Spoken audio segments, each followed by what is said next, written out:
সারা বাংলাদেশের ভিতরে কবির বিন সামাদের সব থেকে ভিউ যে চ্যানেল সেটা হলো আমার।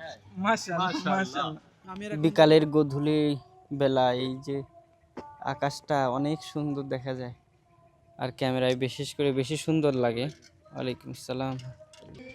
আসসালামু আলাইকুম। আজকে বৃহস্পতিবার, তো কবির বিন সামাদের মাহফিল ছিল আমাদের সিলুমপুর বাজারে, আমাদের মনিরামপুর উপজেলায়।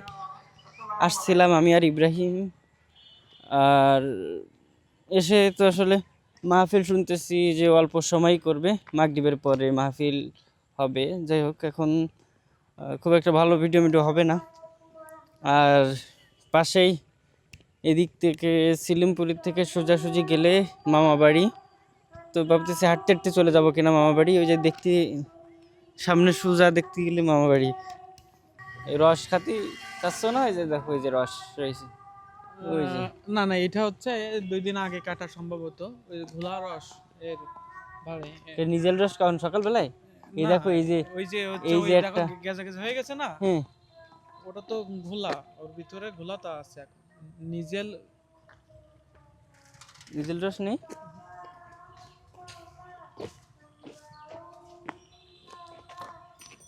এই যে এদিকে ধান রসের বিকালের গধূলি বেলা এই যে আকাশটা অনেক সুন্দর দেখা যায়, আর ক্যামেরায় বিশেষ করে বেশি সুন্দর লাগে। ওয়ালাইকুম আসসালাম। অনেক তাড়াতাড়ি মাহফিলে এসে আসলে কোনো কাজ থাকে না, এসে তারপরে ঘুরে বেড়াইতে হয়। ও বাবা, মোটরসাইকেলের স্পিড। ইব্রাহিম গাড়ি কিনবে, তাই আর কি গাড়ি দেখছে মাহফিলে এসে, এক ভাইকে বলছিল, তো সে গাড়ি নিয়ে আসছিল। দাম দরে পড়লে কিনবো গাড়িটা। যখন রাত বেরাত মাহফিলে যেতে অনেক দূরে দূরে, সেই ক্ষেত্রে আমরা হচ্ছে হাই কোয়ালিটির গাড়ি রাস্তায়। ইব্রাহিম এখন আরসি খাচ্ছে, আর ওদিকে আমি এখন চা খাবো না। চা খাইলে এখন চা খাওয়ার সাথে সাথে গলা বসে যাবে আমার।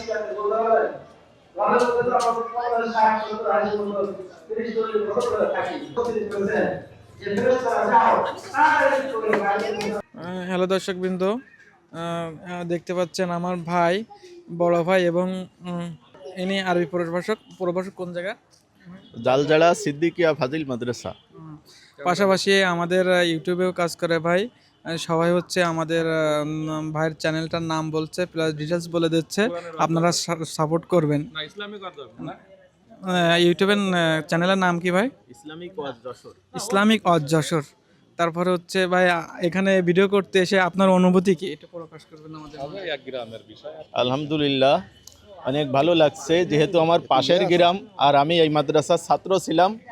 এইখান থেকে আমি হাফেজি শেষ করছি, তারপরে আর কি পড়াশুনো করছি গোপালপুর মাদ্রাসায়, মনিরামপুর ফাজিল মাদ্রাসায়, ওখানে দাখিল আলিম, তারপরে চট্টগ্রাম বিশ্ববিদ্যালয় পড়ছি এবং ঢাকা বিশ্ববিদ্যালয় পড়ছি।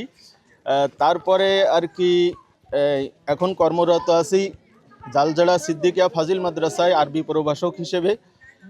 যেহেতু আমি এই মাদ্রাসায় পড়াশুনো করছি আর এখানেই আজকে আসছি একটা মাহফিল উপলক্ষে, আমাদের কবির বিন সামাদ ভাই আসছে, আসলে খুব ভালো লাগছে। অনুভূতি ব্যক্ত করার এর চেয়ে আর বেশি কি বলবো, সবচেয়ে বেশি ভালো লাগছে, কারণ আমি এই মাদ্রাসারই ছাত্র ছিলাম। আপনাদেরকে অনেক ধন্যবাদ জানাই, যেহেতু আপনারা আমার একদিকের কলিগ, আবার আপনারা আমাকে যেহেতু অনেক সম্মানও করেন, আমিও যতটুকু ইচ্ছা আপনাদের সম্মান দেওয়ার চেষ্টা করি। এই জন্য আল্লাহ রব্বুল আলমিনের কাছে অশেষ কৃপা এবং আরও আপনাদের জন্য দোয়া শুভকামনা সবই থাকলো। আমার মাদ্রাসায় আসছেন, সবাইকে আন্তরিক শুভেচ্ছা জানাচ্ছি আমার এই সিলুমপুর মাদ্রাসার পক্ষ থেকে। আল্লাহ রব্বুল আলমিন জন্য সবাইকে জাজাকুমুল্লাহু খয়রান, জাজাকাল্লাহু আহসানাল জাজা ফিদ দুনিয়া ওয়াল আখিরা, সবার জন্য দোয়া করে দিলাম। আল্লাহ রব্বুল আলমিন যেন কবুল করেন, আমিন। না, প্রিয় দর্শক শ্রোতা, আসসালামু আলাইকুম। আমাদের রবিউল ভাই ক্যামেরা কিনে দেখেন, এই যে রবিউল ক্যামেরাটা দেখেন, এই যে রবিউল ভাই নতুন ক্যামেরা কিনে না কেন? আরে আমি বলিনি, আপনি বললেন, কি যন্ত্রণা। আল্লাহর রহমতে চ্যালেঞ্জ করে বলতে পারি যে সারা বাংলাদেশের ভিতরে কবির বিন সামাদের সব থেকে ভিউ যে চ্যানেল সেটা হলো আমার। মাশাআল্লাহ, এটা কি সত্য? অবশ্যই সত্য, আমরা জানি, দর্শককে আপনি যাক, সবই আল্লাহর রহমত। আপনারা বা আপনাদের দোয়াই বা আমার চেষ্টায়। এই শিকরগাছা চৌগাছা মনিরামপুর যশোর নেতা আছে না নাই? কোন নেতা ওখানে কি গেছে? যাই নাই। কেন যাই নাই? কারণ যতদিন শেখ হাসিনা দিয়েছে, যতদিন শেখ হাসিনার থেকে পেয়েছে খেয়েছে, ততদিন তার পক্ষে গিয়েছে। যখন বুঝেছে আর পাওয়া হবে না, আর খাওয়া হবে না, তখন এই লোকে